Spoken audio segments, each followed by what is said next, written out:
मी अरुण घोडके शिवचिंतन शिवरायांनी परकीय सत्ताधीशांच्या प्रमाणे लष्करी स्वरूपाचे राज्य स्थापन केले नाही किंवा प्रजेवरती अत्याचार करून त्यांनी राज्य स्थापन केले नाही।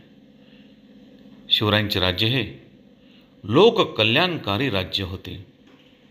त्यांच्या राज्यामध्ये अनेक मराठी माणसांना त्यांनी न्याय दिला होता। शिवरायांच्या कर्तृत्वामुळेच मराठी माणसांना विविध क्षेत्रामध्ये वाव मिळाला। विविध क्षेत्रामध्ये मराठी माणसं पुढे येत गेली। याची विशेष काळजी शिवरायांनी घेतली।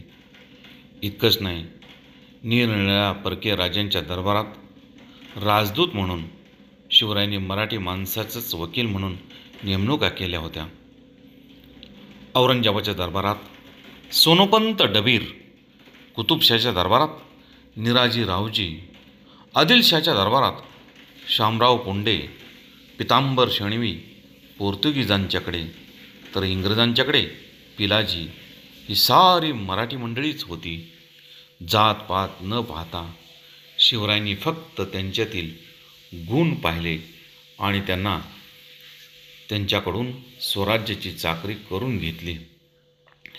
त्या राजदूतांनी आपली काम चोख बनवली आणि स्वराज्याप्रती निष्ठा ठेवून स्वराज्य वाढवण्यासाठी आटोकाट प्रयत्न केला।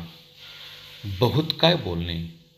राम कृष्ण हरी।